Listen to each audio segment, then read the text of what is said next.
are now joining Children of the Watch. That's right. It's the #1 podcast in the galaxy for all things Star Wars television. I'm your host, Alex Maxwell, and joining me, as always, is... Mac Lacey. Alex, it's been a big week. We got the premiere of the Book of Boba Fett on the 29th, and then we are celebrating a new year today as we record this. Don't know exactly when this is going to be out, but... It'll be out today. So Happy New Year. Happy New Year, everybody. It's a momentous week. But yeah, this is our inaugural voicemail episode for the Book of Boba Fett.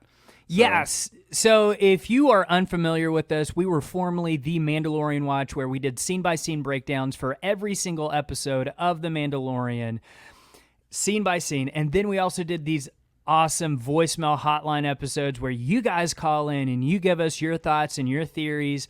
And then at the end of season 2 of The Mandalorian, we realized that Star Wars television is where the future of Star Wars is at. And to expand our brand, we changed our name from Mandalorian Watch to Children of the Watch to better cover the upcoming live-action Star Wars television shows, including the Book of Boba Fett. So that's really the first one. I'm counting it as 2022 because we'll be getting Obi-Wan Kenobi, Andor, probably Mando Season 3 all this year. And the Book of Boba Fett really starts us off on that. And so we'll be doing our scene-by-scene breakdowns of the Book of Boba Fett. And if you haven't caught Chapter 1 breakdown, you can go back and listen to that in your podcast app or on YouTube. And then we'll be doing voicemail hotline episodes like this. But then if you're a Patreon member, you also get a bonus voicemail hotline episode that is exactly like this, but different voicemails. And we just keep this train rolling. It's a lot of fun. Yeah, for sure. Well, I think let's just jump into some voicemails. Let's do it, man. Hey, Children of the Watch, it's Mandalorian Mark giving you a call. It's officially Star Wars / Children of the Watch season. Wicked pumped. I'm excited. I can't wait to hear you guys recaps and stories, and I'm just, it's a good time to be a Star Wars fan, especially following you. I loved the first episode of Book of Boba Fett. I thought it was fun. I thought it was exciting. I liked the little glimpses of post Return of the Jedi, how he escaped and what he's doing, and I know they're going to probably get into why he didn't get into Cobb Van, little town there to grab his armor up. So I'm wicked excited. Loving the dynamic between him and Fennec. If that's just a taste of the action, we're really going to be spoiled here. Honestly, I don't like, I'm going into this not wanting to see something. I'm just sitting back and enjoying the ride with one of my favorite characters ever. I hope you guys enjoyed as much as I did, and I can't wait to hear you guys. I'll see you later. So for Mandalore, may the Force be with you, and I'll see you later. Bye. Mark, thank you so much for your voicemail. And of course, I think that's, appropriate to start with Mark. He's an OG from the beginning. Day one listener. So we're excited to start off this new era of Star Wars with you, Mark. I think he has a great point about watching this without any sort of preconceived notions or expectations and just watching it and taking it for what it is instead of what you expect it to be. And This is something that I think me and you talked about on our scene-by-scene breakdown. I think especially with this show, it's probably going to be important for us to do that, let's look at this for what it is instead of what we want it to be or what we expect it to be. And then at the end of it all, then we can make a final judgment on if it was good or not. Because I don't know if we can actually successfully say, oh, this is going to be great or not based on just one episode of the series.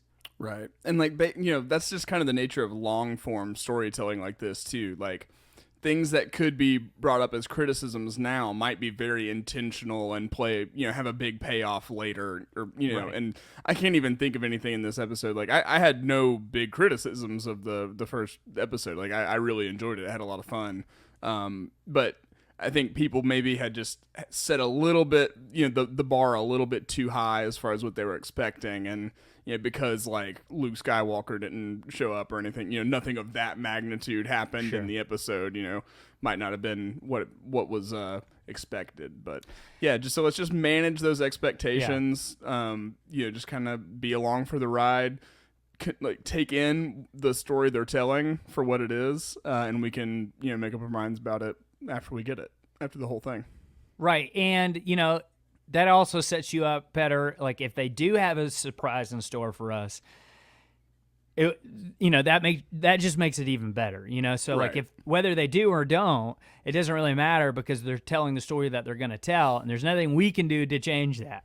Right. Okay, so it's like I think you're going to have a better experience just like going into it with zero expectations of it should be this, and then just enjoying it. And then if they blow you away, that's even better. And if not, that's okay because Obi-Wan Kenobi is probably next. And I think that's going to be, I'm just going to go ahead and say it, I think that's going to be the best thing in Star Wars this year. Man, Andor is coming out as well, so there's it's a steep competition this year, but it's going to be good. It's going to be good here for Star Wars. So thank you for your voicemail, Mark. We can always count on you. You're the man. Thank you for all that you do. Yeah. I say let's jump into our next voicemail. Hey, you guys. Happy New Year. I hope I'm not too late calling in. I was just thinking about the biker chick that we saw in the trailer.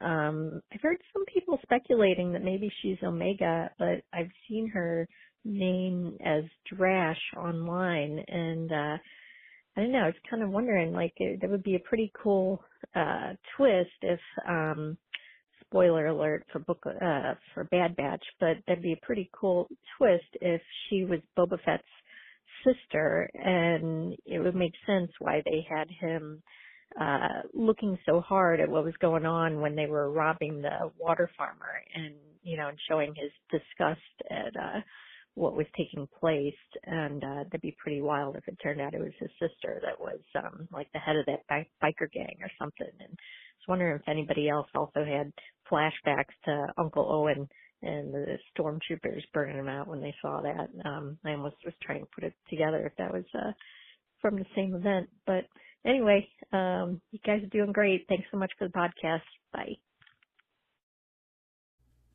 Ooh. Yep. Nice. I think that was Ashley. She didn't give her name, but if I'm going based on what I remember, I think that was Ashley. Maybe not. I don't know.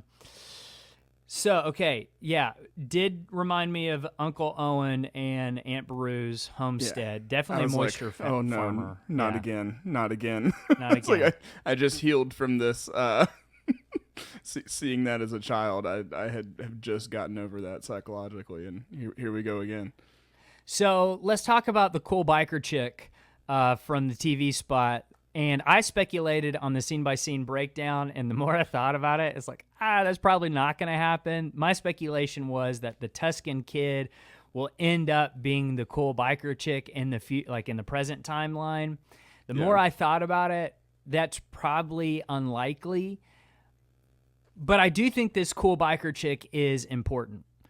Yes. Whether she's Omega or not, I don't think so. I don't think she's Omega because Omega would be like the same age or like just a little bit younger than Boba Fett. Right. Yeah. And hair color and stuff can change, but generally people in Star Wars kind of keep those visual motifs sort of the same throughout their life. So, yeah, I would expect an older Omega to have like the blonde hair too, but there's plenty of reasons why she could have changed it or something like that. Yeah. Now, okay, before we move on to cool biker chick, do you think Omega, just based on the first episode that we've had of the Book of Boba Fett, do you think Omega has any place in this story at all? I don't see it. Yeah. It was seeming like Omega from the Bad Batch and the Kaminoans talking about her as kind of sort of a contingency of some kind, or at least that's the impression I got. It seems like her story is going to be much more galactic in scale, whereas this one, I really think we're focusing kind of on this specific ring of, the Tatooine underworld. Yeah, I agree. Okay, so let's talk about the cool biker chick, because I think that's a character that I'm really excited to see, and I hope that we see her in the next episode. She had said that she had saw online that her name was Drash. Now, I don't know if that's a spoiler or not. I just typed it into Google. It says that Sophie Thatcher, that's the actress who plays this biker chick, is codename Drash, and there's another guy named Scad. So I don't know if that's going to be actually their names. Like in The Force Awakens, there was at one point Rey was going to be called Kira. Yeah. But she was codenamed like Kira or something like that for the duration of the filming, not to give a name, like to give her real name away. So I don't know if that's going to end up being her name or not in the series. But do you know what that name sounds like, Mac? What's it sound like, Alex? It sounds like Dash, doesn't it? It does. Dash? Drash Rendar? Maybe this is like either a relative or maybe they've just like changed. Just like gender flipped. Yeah. And then, yeah. Which I would be totally cool with. Like, because Drash Rendar. I like it. I do too. I do think that this character is going to be a lot of people's favorite. Like, she just, like, from the one clip that we have of her, she's, like, on this really cool, like, hot rod speeder thing, like this blue speeder. And the way she pulls up is super cool. I'm hoping that she is a fantastic new Star Wars character that we have for a long time. And I hope she's in this series a lot and not just, like, she's part of that biker gang or something and she's not a big deal. I'm hoping for a lot from this character, and I hope that we get her next episode. Yeah, what do you think, just from the very limited information we have now, both on this character, we have one shot from a TV spot. That's the only thing we know about this character. But then also the little information we know about, like, this show and, like, what the show's going to be just from the first episode. What are your predictions for how she ends up playing into the story? Okay. If she's not the Tusken kid, I think she's Boba's kid. Interesting. Okay. Okay. I think this show has a lot to do. Like, this show just can't be Boba trying to be a crime lord and that's it. Like, because like you said, that does seem very surface level. Now, if at the end of the day, at the end of the whole series, that's all it is, I think I will be a little bit disappointed in that. I'm kind of hoping, if not his actual daughter, but like almost like the Luke and Rey relationship, someone to pass something on to, right? Like, yeah, he has learned things from Jango and other people, something to pass on that legacy aspect on to would be really cool. I would really enjoy something like that. Now, I'm not saying like that's like it has to happen, but I do hope for that something like that happens. There's just something about her, and she's got that red gauntlet on that looks a lot like Boba Fett's gauntlet. So I don't know who this character is. I'm very interested to meet her, whether she's just a biker chick who has nothing to do with Boba Fett, or if she is connected to him in some way. I'm really interested to see who this person is. Yeah. I lean less away from her being like connected to him in like a familial way. You know, like I don't necessarily think that she'd be his daughter or anything like that. Definitely could, you know, it's totally possible. But I do see that same, like she's someone that could be mentored, and kind of a, like I could see them meeting up where she's kind of on the opposite side. You know, she is in a biker gang that they're chasing, or she's doing a job against Boba or something like that. They meet kind of under those circumstances. Maybe she gets captured or something like that. But then like along the way, they get to know each other, and then they realize, you know, Boba can pour into her and kind of leave. You know, she can be the next step of his legacy, basically. Yeah, I would love that. Yeah. What if she's Toro Calican's sister? Zorro Calican. Drash Calican. Drash Calican. I mean, Toro basically is Dash Rendar, so. That would be cool. I don't know. And, you know, there is a possibility. We do have to keep in mind, there's a possibility that this character is like a nobody, and she's just like, you know, like in one episode, and that's it. Right. Totally possible. totally possible. But I do have my hopes up for, I want cool new characters, that would be really, really cool. So, we'll see. Maybe we'll see next episode. I assume we'll meet her early than later. Right. We've seen most everything from all the promotional stuff has been early on. Like we saw a lot of it just in chapter 1, Right. So I would imagine that you're probably correct. Yeah. All right, let's do the next voicemail. Hi there. I listen to your podcast. Love it. Love the breakdown of the book of Boba Fett. 3 things. 1, I think the Tusken Raiders are dark and red because in a Vader comic they talk about that they actually create a shrine and celebrate Vader as a god. 2, I think Boba Fett is strategic. In the novelization of Attack of the Clones, they talk about the conversation that Jango has with Obi-Wan Kenobi, and Boba Fett sees it as this big sword parry with words. Talks about why his father taught him the other language, which I believe was Huttese, to tell him to go close the storage area of the armor and such like that. So I think that Boba Fett is going to be turned out to be much more strategic. I agree with you that his main strength comes from his confidence and his ability to get himself out of things. There's also a quote in Legend Comics from Boba Fett where he gives up all of his weapons, and somebody says, okay, now you can come into a meeting and now that you're unarmed, he says, well, my name is Boba Fett and I am never unarmed. So I think that his mind is his greatest weapon, along with his confidence and his ability to tackle things. And then 3, I think that the Tusken stuff is all circling back to how he will unite Tatooine with a crime lord, because the Tusken Raiders have been seen, painted as like the American Indian as savages. And we saw in The Mandalorian that they were bringing them together to find that they actually have a very complex society, belief system, and everything else. So I think the Tusken Raiders will end up being his greatest ally, because he's always been a pawn for all these other crime lords. Like you said in the beginning, it's weird having this guy come in here and pay tribute when I used to work for him. So I think that's going to be his biggest upset. He was always a pawn for all these other people. And so for him to get strength, it will have to come from the Tusken Raiders. Love the podcast, and keep up the great work.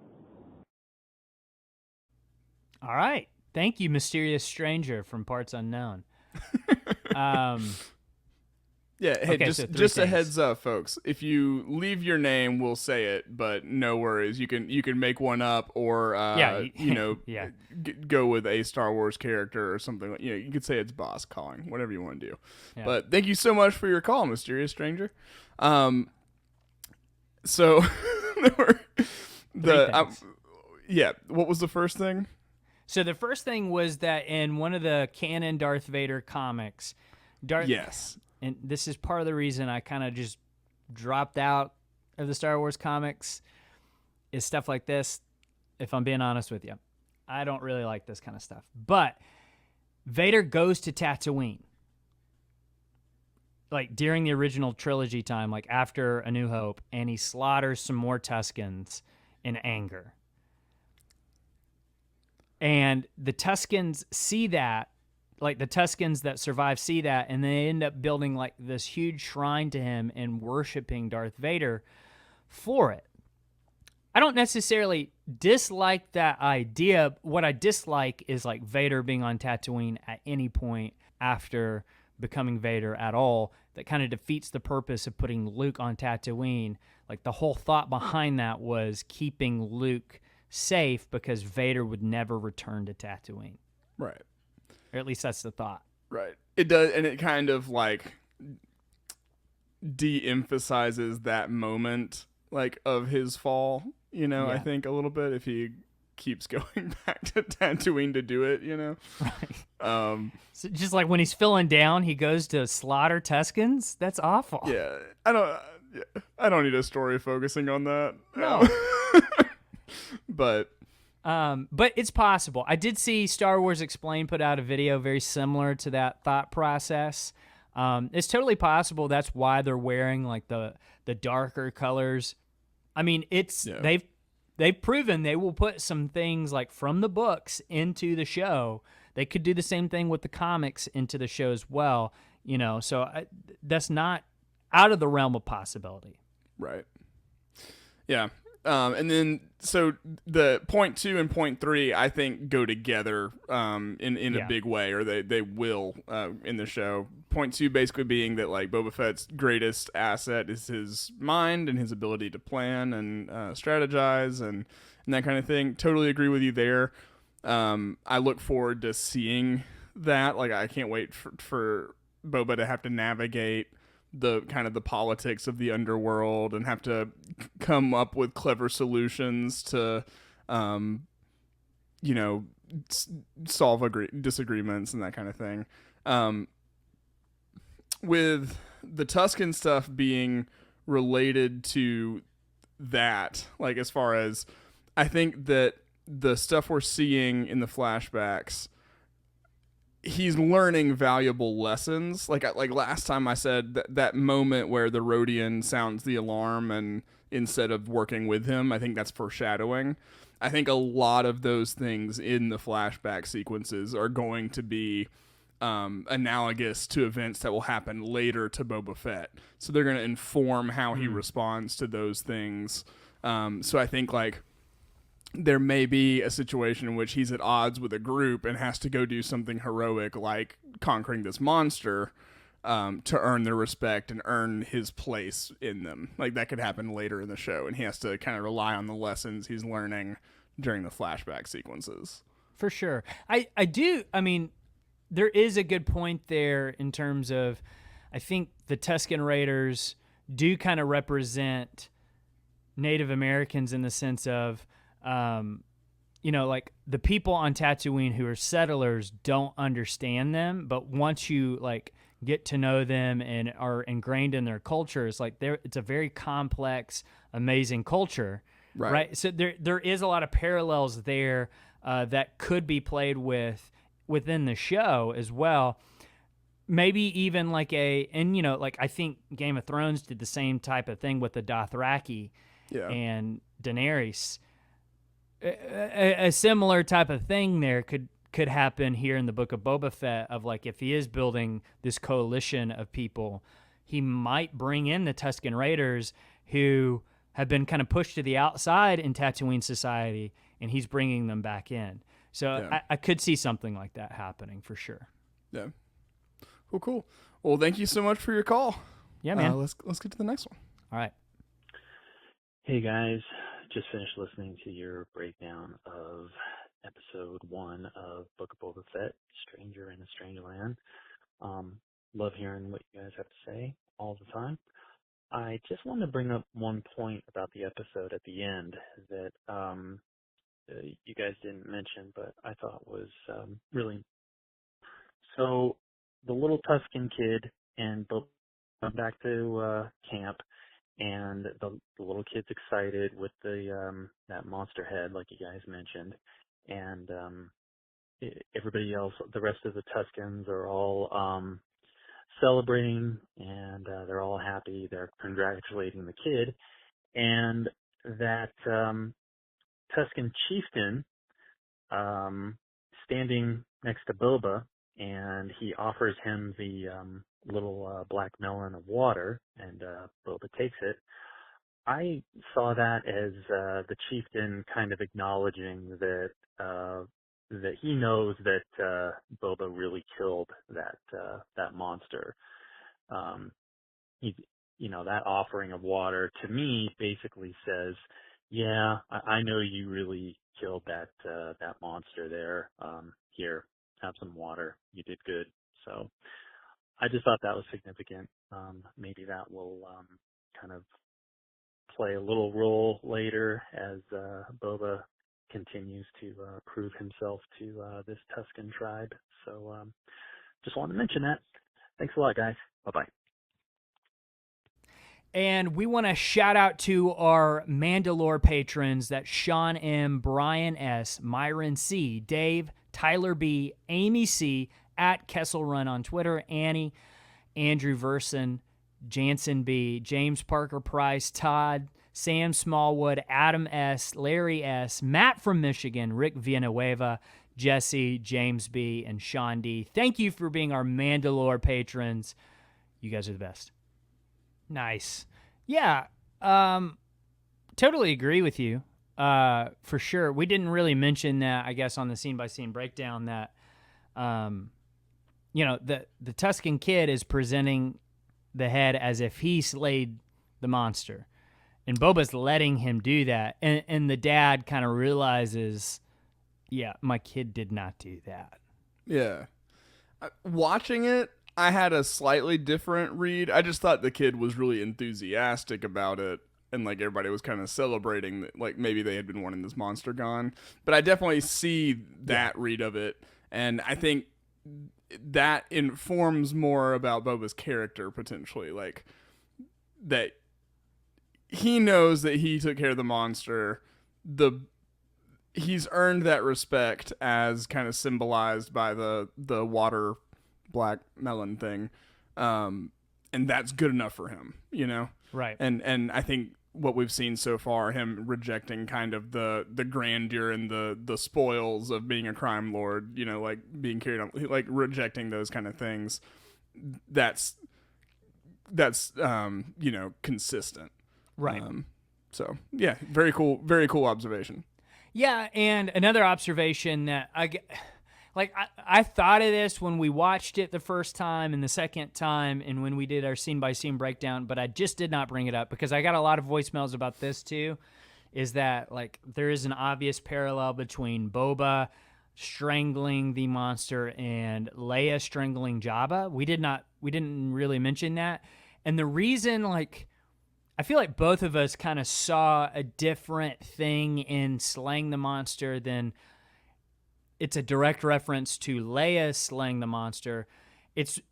They're both going back to a source material, and that's like Greek mythology. Yeah, like Leia doing that is like straight from Greek mythology, and Boba doing that is straight from Greek mythology too.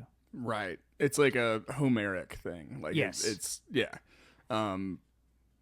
yeah, all of that, like his kind of return has a lot of parallels to me to like the Odyssey or like the Herculean tasks. You know, this almost seemed like the first task he had to do to kind of win his way back home. Yeah, that's definitely the parallel I saw in it. Yeah. So yeah, it's funny that you said the task of Hercules because like when I was watching that the first time and he was fighting the monster, I was like, man, this does remind me of the original myth of Hercules for some reason. Like, you know, slaying the lion or whatever. Like, this is the same type of thing. Boba has to go through these trials to get whatever he's trying to get at the end, right? Whether that's something within himself or like an outer thing of like just being the crime boss of Tatooine and the galaxy, whether it's both, whatever. He's got to go through these trials to get that. And I think that's what we're seeing in the show. Yeah, for sure. And I think the most exciting thing and the thing I'm on the edge of my seat waiting to get more information on is just like what his goal is. You know, what is all this leading to? What's that home he is trying to get back to, you know? And I'm sure it's a proverbial home, you know. But does he just want to go back to Camino? Maybe, you know, he could just be trying to saving up enough credits to move back. Who knows? Camino is totally the opposite of Tatooine. Yeah, it's just water. It's just water. Yeah. Especially now after the Bad Batch, spoiler alert, because the Empire basically destroyed the city that he grew up in. Yikes. So that's sad. All right, let's do the last voicemail for this episode, but then if you're on the Patreon, you get the bonus voicemail hotline episode where we'll do more. So let's do the last one for this episode. Let's do it. Hey guys, my name is Dan. I'm from California. I've been a long-time listener of the podcast, and got on the YouTube subscription as well. Thanks for doing all you do. Just calling about a little theory I had about this opening episode of Book of Boba Fett. So do you think there's any symbolism there with the fact that he's wearing white in essentially when he goes into the Sarlacc and comes out, and then we see him at what is present day in like a black base layer, so it looks like it's switching from one to the other. So we see something similar with Luke Skywalker, right, with New Hope, and then Return of the Jedi, where he goes from white to black. So just something interesting I think that might be there. So curious your thoughts. Thanks, guys.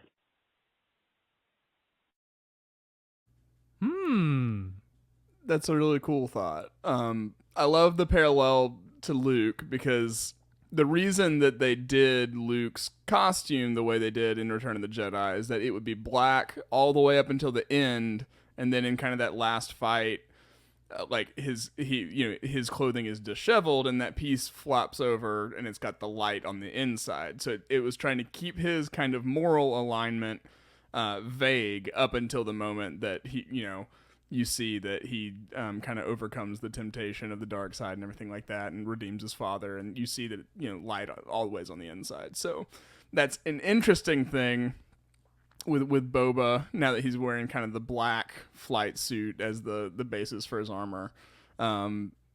Even just if it's because it's the kind of the language of Star Wars, it's an interesting choice.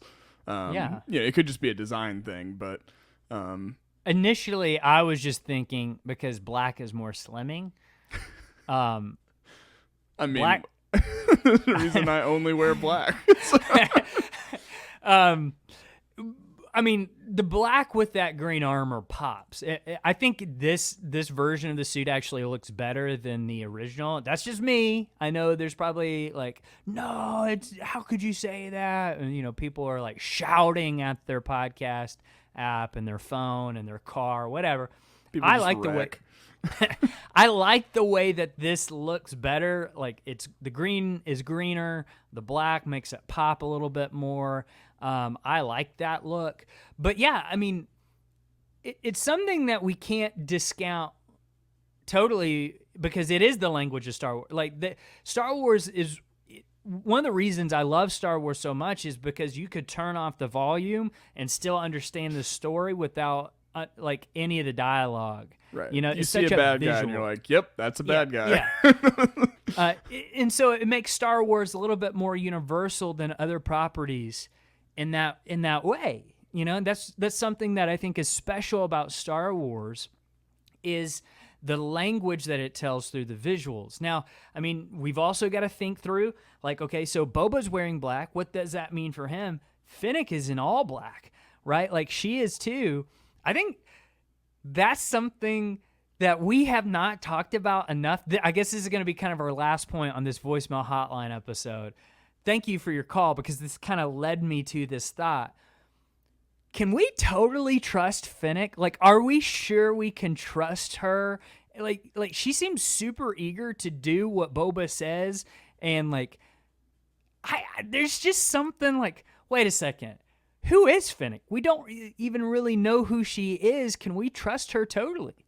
Right. I don't think we can say one way or the other, because we don't know the circumstances like under which their partnership began. Like, how did they even start working with each other? Like obviously they were in proximity to one another at but like what's the nature of their relationship truly? Like, I don't think we've really gotten like, what is Fennec's end game with working with Boba, right? Right. So, like, okay, if we go back to Chapter 5 of The Mandalorian from Season 1, which is the gunslinger, in which Toro Calican, my boy,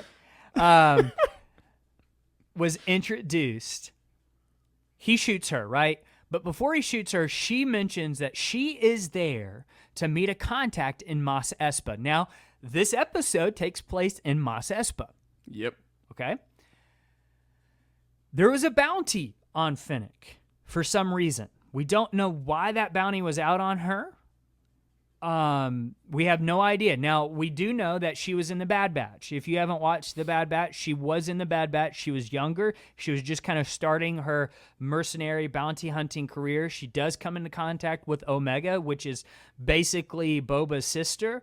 and she kind of looks out for her in a way, but is also trying to like get the bounty on her. So like there's this kind of weird dynamic, and she seems kind of friendly in that.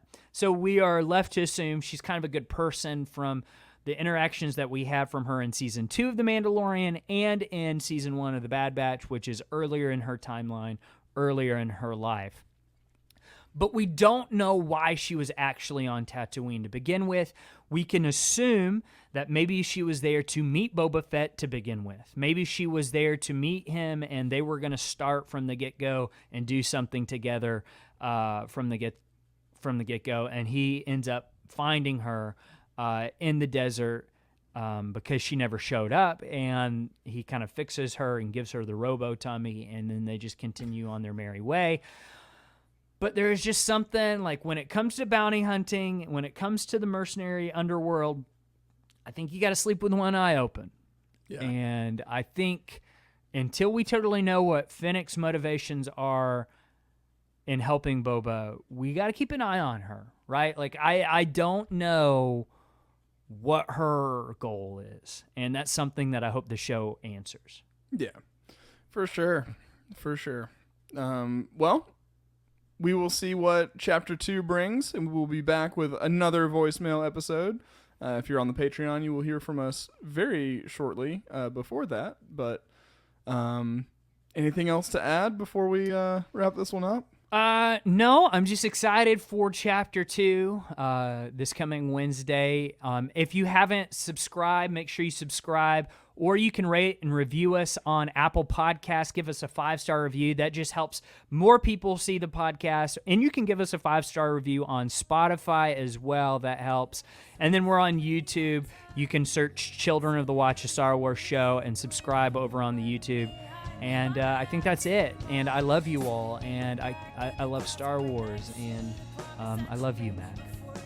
I love you too, Alex. Until next time.